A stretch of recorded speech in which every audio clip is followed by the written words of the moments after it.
Assalamualaikum warahmatullahi wabarakatuh.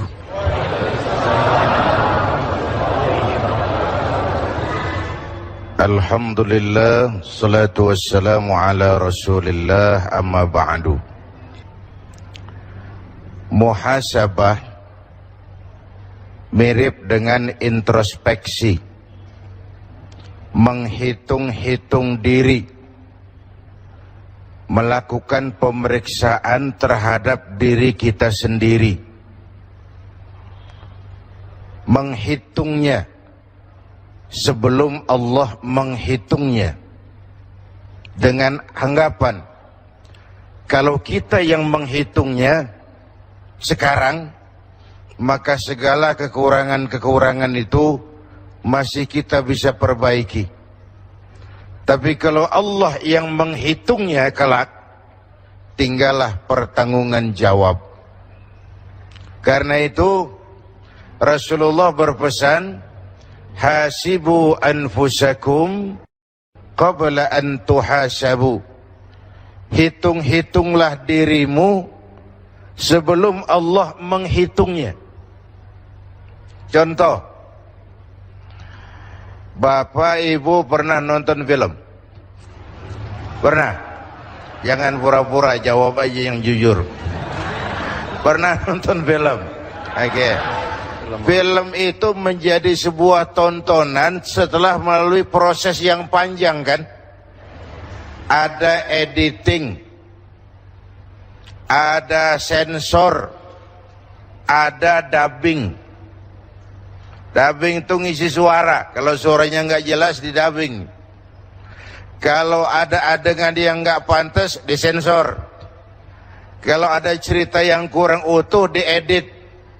Kira-kira hidup kita begitu. Sekarang putar film itu, film hidup kita putar sekarang di depan kita. Kalau ada adegan yang nggak pantas, masih bisa disensor. Kalau ada suara yang nggak jelas, masih bisa didubbing. Kalau ada adegan cerita yang kurang utuh, masih bisa melakukan editing. Sekarang putar film itu, ini muhasabah. Menonton film kehidupan, ini dari akil balik sampai sekarang, apa sih film saya ini? Kita putar waktu malam tuh, kita bayangkan kembali masa-masa lalu, muhasabah. Oh, pernah nempeleng orang, sensor. Oh, pernah korupsi, sensor. Oh, ada pernah melakukan yang nggak benar, edit. Cerita yang nggak bagus, buang. Perbaiki ke depan. Ini makna muhasabah. Kan orang sering terjebak, hidup cuma sekali dan pendek. Habisin aja, ngapain baik-baik nanti. Nggak bisa menikmati hidup. Kayak kata orang Tanah Abang, kelapa muda kupas-kupasin, kelapa tua tinggal batoknya. Waktu muda puas-puasin, udah tua tinggal bongkoknya. Enak, enjoy aja.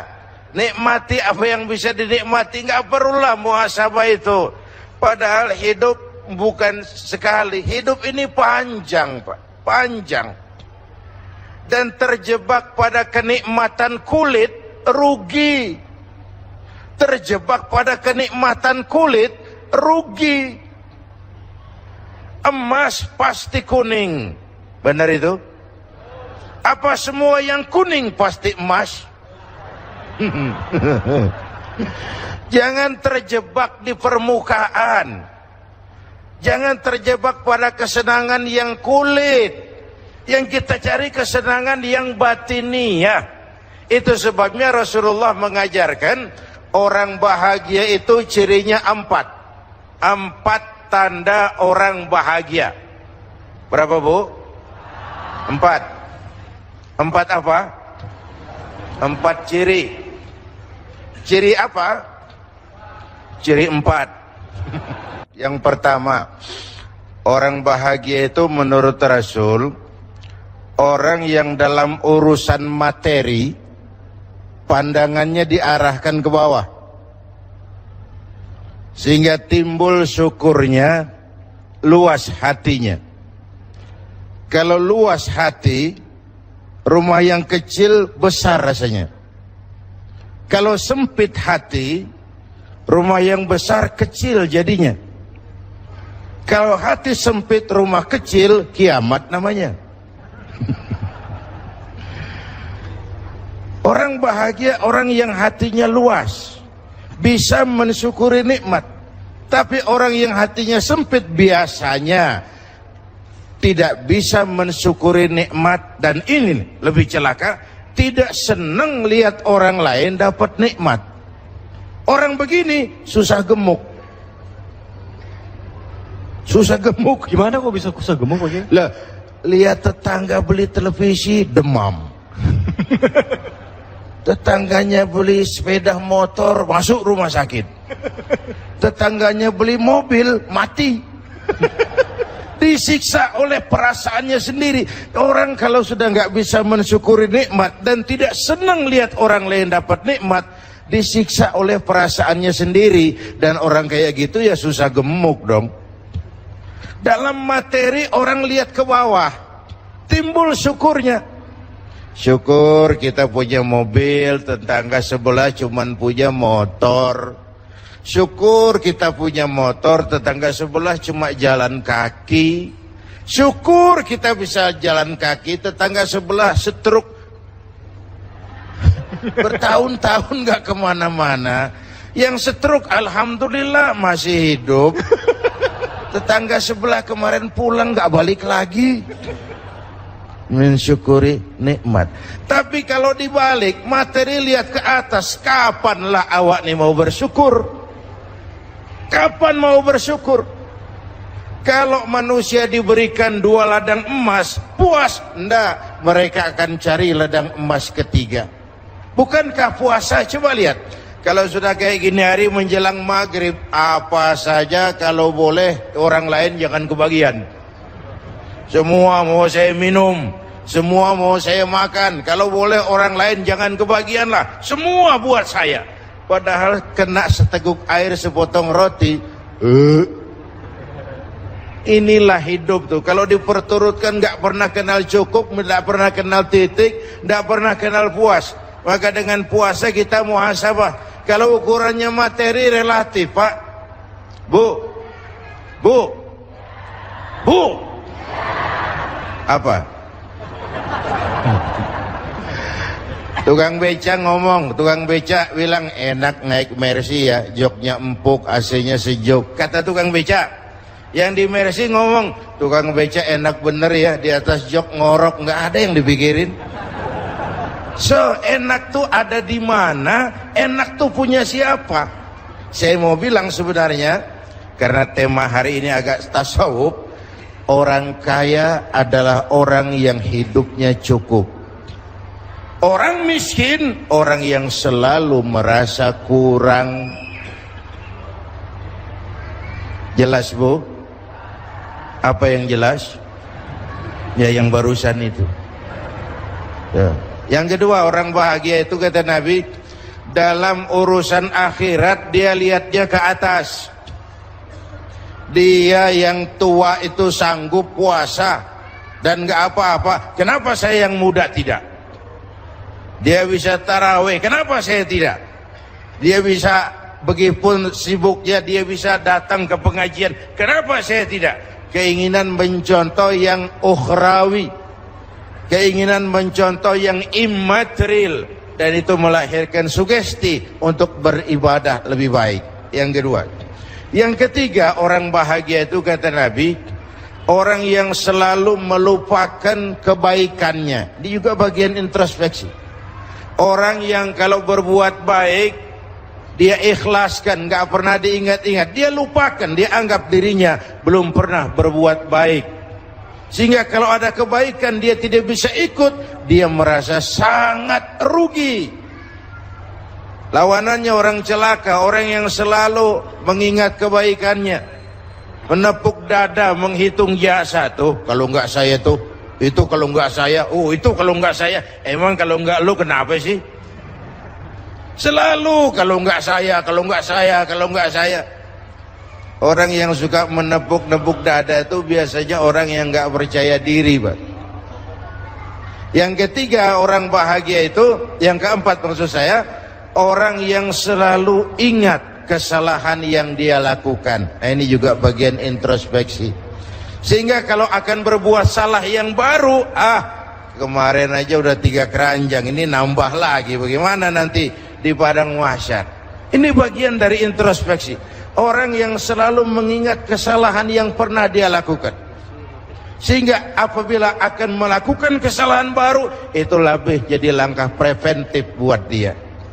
Bapak Ibu hadirin pemirsa TV One yang saya cintai, oleh karena itu di dalam kita bermuhasabah seraya menghayati apa yang kita laksanakan dalam pelaksanaan ibadah puasa ini, maka sekali lagi, mumpung film kita sendiri yang putar.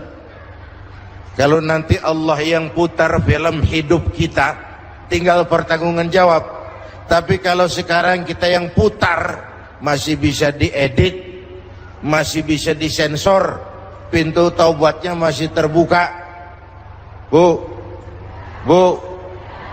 putar film ibu, putar film kita Pak.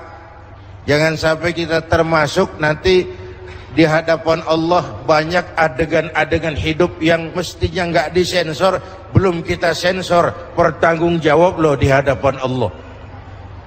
Mestinya kita edit, nggak kita edit, bertanggung jawab loh di hadapan Allah.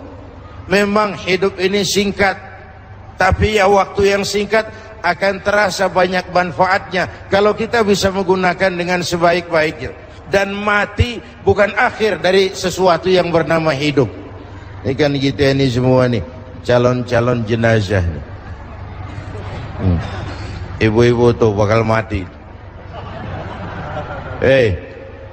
Mati. Bapak-bapak nih mati. Saya belakangan. Kalau saya terserah Pak, saya sih ikhlas kapan saja. Mau bapak-bapak dulu, saya belakangan boleh. Atau sebaliknya, saya belakangan bapak duluan. Terserah, saya sih ikhlas. Saya sih ikhlas. Takut mati Pak, jangan hidup. Takut hidup Pak, mati saja. Muslim itu berani hidup, tidak boleh takut mati. Ya tapi saya masih muda Pak. Bukan soal tua muda, muhasabah itu. Soal jatah, maut itu aneh. Kadang-kadang kakeknya seger buger, cucunya mati. Ada yang model begitu? Banyak. Jangan bilang saya masih muda. Muda, cantik, terkenal, mati. Ya kalau Mbak Surip, nah, mantep toh.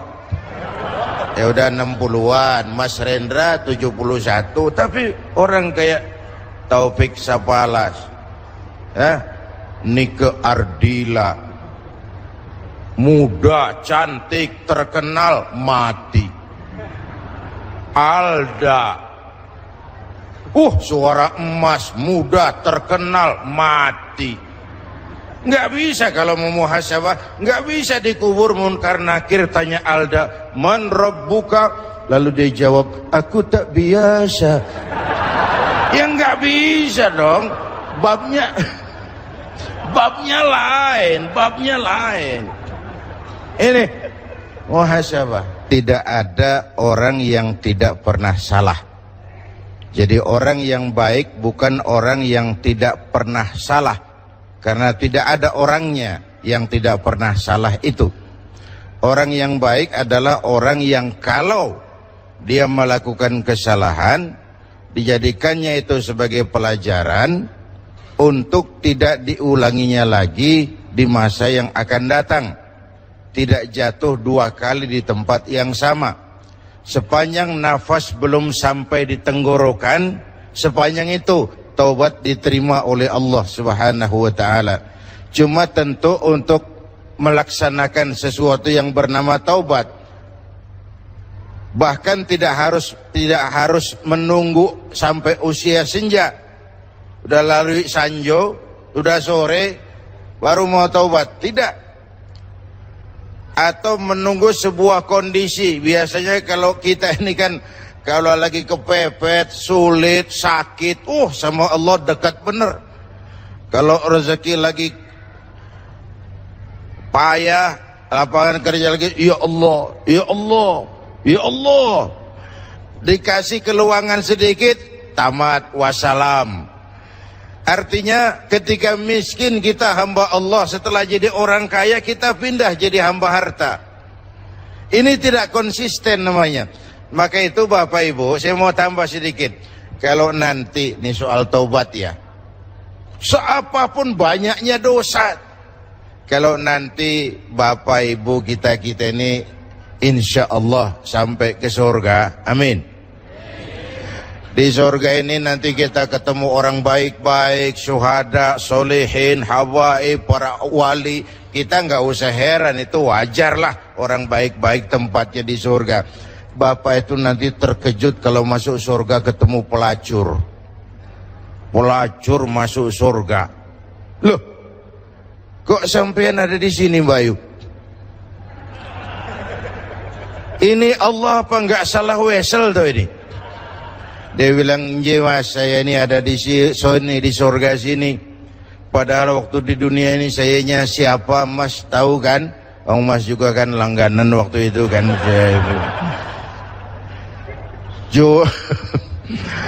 Cuma Mas, saya ini sejak kecil sudah yatim piatu, hidup miskin, nggak ada yang nolong. Adalah tetangga saya muslim sedikit kaya, pelitnya 17 setan. Perut nggak bisa ditunda, Mas, terpaksa demi sesuap nasi saya merantau ke Jakarta. Ada yang nolong, katanya kerjanya ringan, uangnya besar. Apa? Yaitu, Mas, dagang serabi itu. Demi sesuap nasi saya lakoni. Satu sore saya lagi mau berangkat dagang, lewat masjid, katanya ada tabligh akbar TV One tuh. Saya dengar dari jauh, ustadznya pidato, katanya Nabi bersabda, "Lau amiltumul khataya hatta mala'atis sama, thumma nadimtum fataballahu alaikum." Kalaupun kamu berbuat dosa, penuh langit dengan dosamu, kemudian kau menyesal dan bertobat, Allah pasti akan menerima taubatmu. Aduh, mendengar itu hadis, Mas, kata pelacur tadi, berdiri bulu kuduk saya, berlinang air mata saya.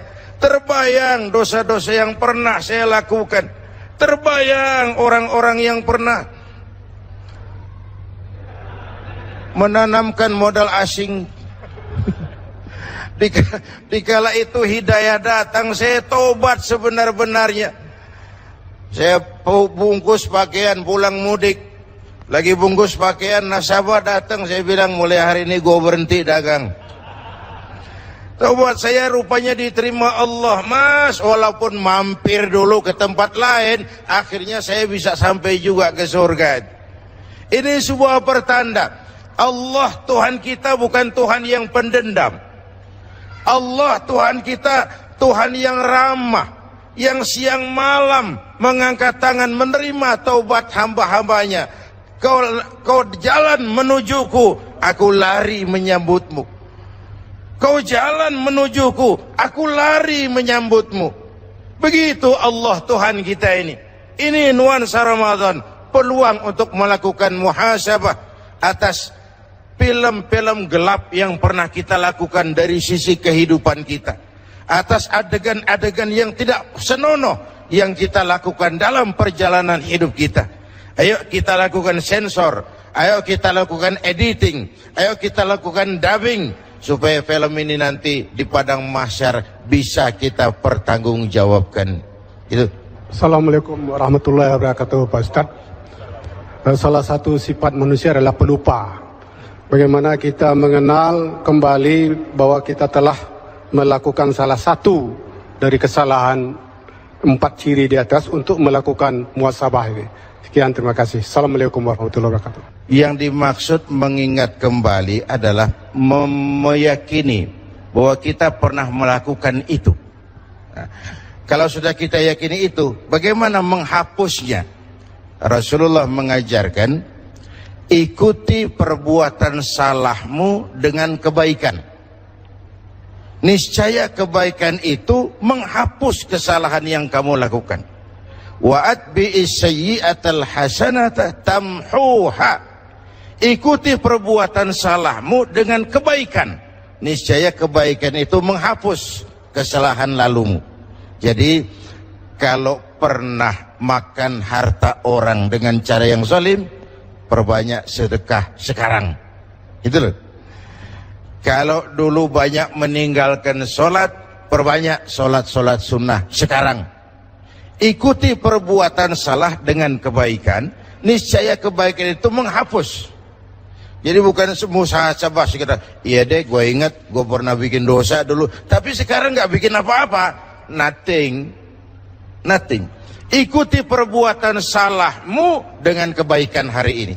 Saya kira itu. Satu hari malaikat maut datang kepada Nabi Daud. Nabi Daud bertanya, malaikat maut, iya, Anda ini datang silaturahmi apa tugas? Silaturahmi apa tugas? Kata malaikat maut, dua-duanya. Silaturahmi iya, tugas juga iya. Jadi mau ambil roh saya tuh? Iya. Loh, kalau memang tugas kenapa nggak ngasih tahu sebelumnya? Sudah saya kasih tahu, sudah dikasih tahu. Ketika kulit mulai keriput, ketika uban mulai bertabur, pendengaran sudah lamur, mata kabur, makan cuma kuat makan bubur, itu tanda sudah mau ke lubang. Jadi yang ditemui oleh Mbak Firni tadi seperti sebuah nasihat yang tidak langsung. Setelah menemukan satu event, satu momen, baru kebaikan itu muncul. Tapi yang mau saya tambahkan adalah tidak pernah terlambat untuk berbuat baik. Part satu. Yang kedua, orang tua sudah meninggal pun masih ada peluang berbuat baik kepadanya. Caranya, pertama bersilaturahmi dengan kerabat yang ditinggalkan almarhum. Ya, jangan kehilangan obor. Yang kedua, bersedekah atas nama almarhum. Apa pahalanya bisa sampai, Pak? Itu urusan Allah. Urusan Allah. Pak, orang meninggal dibacakan Fatihah, pahalanya sampai enggak? Urusan Allah. Coba kalau enggak percaya, coba aja mati dulu. Nanti saya bacain Fatihah, tungguin di sana. Ada ajaran orang tua saya punya hutang, meninggal, hutangnya saya bayarin, lunas enggak? Lunas enggak? Lunas. Di akhirat ditagih enggak? Enggak, sudah lunas hutangnya. Siapa yang bayar? Saya. Anaknya. Kalau hutangnya sampai, sedekahnya mestinya juga sampai. Ada masjid belum selesai, Pak, saya nyumbang 1 juta, saya niat pahalanya untuk almarhum orang tua saya. Itu yang kedua. Yang ketiga, wa anta tasaddaqu lahuma wa tad'u lahuma. Kau bersedekah atas nama keduanya dan memohonkan ampun untuk keduanya. Jadi itu bagian tambahan. Tadi misalnya akhirnya sekarang aku menyadari gitu, aku tidak mau melewati waktu sampai ngangkat telepon atau apapun di pokoknya prioritas. Tapi sekeliling misalnya ada kru, misalnya 40 orang, 40 di rumahnya ada anak istrinya nunggu gitu. Kadang-kadang yang aku tuh orangnya terlalu nggak enakan, suka mikirnya, aduh kasihan mereka kemalaman, kerja dulu deh gitu. Sampai akhirnya saya menomorduakan kepentingan saya gitu. Nah tapi setelah kejadian itu, apakah saya jadi egois? Jadikah saya orang egois kalau saya mementingkan ngangkat telepon dulu, atau misalnya prioritas untuk diri saya sendiri? Takutnya dilema, nyusahin orang enggak ya gitu, ngeribetin, ngerepotin gitu. Assalamualaikum warahmatullahi wabarakatuh, Pak Kiai. ini dalam rangka bermuasabah ini berintrospeksi Pak ya. Saya tidak untuk membicarakan orang lain, tapi dalam ini diri saya sendiri. Kadang-kadang kita masih belum tahu batasan-batasan apakah ini termasuk haram atau halal Pak ya. Begini, dalam kita mempunyai satu jabatan, kadang-kadang kita memperoleh sesuatu dari rekanan ya atau teman-teman kita. Nah, kadang-kadang saya sering tanya, ini ikhlas tidak? Tetapi kadang-kadang kalau saya pikir juga, ini orang ngasih karena jabatan saya atau karena memang dia ikhlas. Nah, itu kadang-kadang saya masih bingung, kira-kira itu termasuk halal ataukah haram gitu Pak? Ya, hadirin, kita lanjutkan pertanyaannya Mbak Firdi tadi. Ada hal yang kita harus mendahulukan orang lain, ada hal yang harus kita mendahulukan diri sendiri. Tidak semua itu. Dalam usul fikih diajarkan al-itharu fil ibadati mamnu'un. Mendahulukan orang lain dalam urusan ibadah dilarang. Tapi mendahulukan orang lain dalam urusan sosial diminta. Jadi kalau ada soft kosong di depan, jangan dorong orang, kita sendiri yang maju ke depan. Mendahulukan diri sendiri wajib dalam urusan ibadah.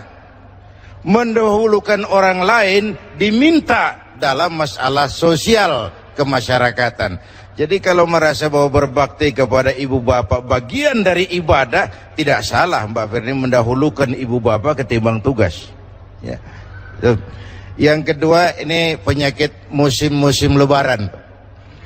Menerima hadiah. Urusan kan sebenarnya jelas Pak. Kalau dia memberikan sesuatu terkait dengan hubungan kerja, biasanya ada apa-apanya gitu, biasanya. Tapi kalau tidak, dia ada hubungan kerja dan dia ikhlas, itu halal saja, halal saja. Cuma kalau ragu-ragu, tinggalkan. Kalau ragu-ragu, jangan.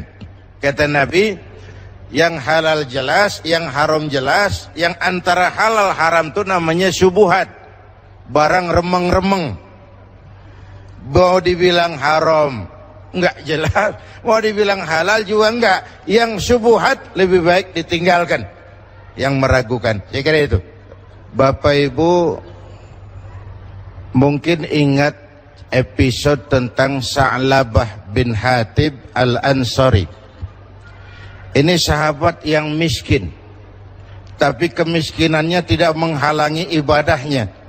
Di mana ada Rasul sholat, di situ Sa'labah ikut. Cuma Sa'labah ini tiap selesai sholat langsung pulang, tidak wirid, tidak zikir, tidak doa.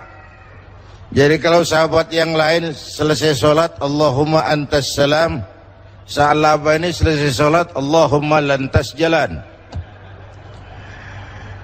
Lalu ditanya oleh Rasul satu hari, Sa'labah, ya Rasul, kau ini macam orang munafik, tidak betah di masjid.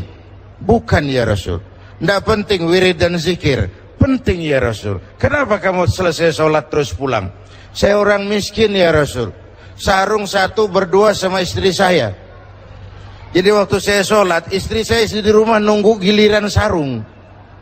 Kalau saya wirid, kebablasan istri saya itu. Jadi beginilah, sudah kadang ditanya, doakan saya jadi orang kaya ya Rasul. Kalau saya kaya kan enak, ibadahnya tenang, sarung punya masing-masing. Sa'labah, iya. Ke orang Islam toh, iya. Bagi orang Islam contohnya siapa? Tuhan ya Rasul. Kau lihat saya kaya enggak? Enggak. Ngapain minta kaya? Iya. Pulang. Dah besok ketemu lagi. Bagaimana Sa'labah? Doakan aja lah ya Rasul, saya jadi kaya. Sa'labah, sedikit kamu syukuri, lebih baik daripada banyak, tapi tidak kuat memikulnya. Iya ya Rasul. Iya, sudah pulang. Hari ketiga nekat, ya Rasul, kalau dikasih kaya, saya akan jadi orang baik-baik. Saya mau sedekah, saya mau bantu masjid, saya mau bangun rumah sakit. Biasalah. bahasa kampanye. Akan. Pokoknya kalau saya menang saya akan. Nah, setelah ternyata dikabulkan doanya, dia jadi orang kaya, jangankan bangun masjid, zakat pun dia tidak mau bayar. Salah baik. Nah, saya mau bilang dengan riwayat ini, banyak orang lulus ketika diuji dengan kemiskinan, tapi gagal setelah diuji dengan kekayaan. Ini memerlukan stabilitas temperatur batin. Banyak orang lulus ketika diuji dengan sebagai rakyat, tapi gagal setelah dia jadi pejabat. Tidak punya stabilitas temperatur batin. Maka diperlukan sikap istiqomah di dalam muhasabah ini. Paling tidak stabil, syukur dia bisa meningkat ke arah yang lebih tinggi lagi. Sekira itu, David. Tidak dibenarkan mencuri kain sarung walaupun niatnya untuk sholat. Jelas itu? Tidak dibenarkan mencuri kain sarung walaupun niatnya untuk sholat, dan sholatnya sendiri sah. Sholat dengan hasil sarung curian sah, tapi soal makbul kita nggak tahu. Allah itu baik dan hanya menerima yang baik-baik saja. Jadi kalau kita memang yakin betul hadiah ini terkait dengan tadi job, terkait dengan tugas, ada dampaknya di belakang hari, itu justru akan menyulitkan kita. Tapi kalau kita yakin ini ikhlas karena Allah, kenapa tidak? Hadiah itu kan sesuatu yang begini sebenarnya, ini penggunaan istilah bahasa. Kalau pemberian sejenis, selevel, maksud saya, kalau selevel itu namanya hibah. Kalau kepada yang lebih tinggi itu namanya hadiah. Kalau kepada yang lebih bawah itu namanya sedekah. Pahalanya sama, cuma penggunaan istilah yang beda. Saya sedekah sama presiden. Bukan sedekah kalau sama presiden, hadiah. Hukumnya sama, hukum sedekah, Pak. Cuma penggunaan istilahnya berbeda. Kalau selevel kita sebut hibah, saya hibahkan ini. Kalau kepada yang lebih atas kita sebut hadiah, kepada yang lebih bawah kita sebut sedekah. Pertanyaan Pak Kiai, saya udah pensiun. Ya. Saya masih kuliah, mohon doa restunya. Bagaimana dari Allah jaminannya orang yang mencari ilmu? Terima kasih.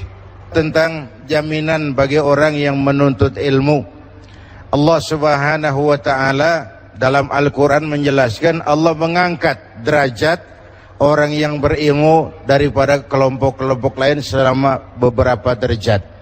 Ini sudah merupakan sebuah jaminan dari yang abstrak dari Allah, sehingga dengan begitu orang yang menuntut ilmu dia berada di jalan Allah.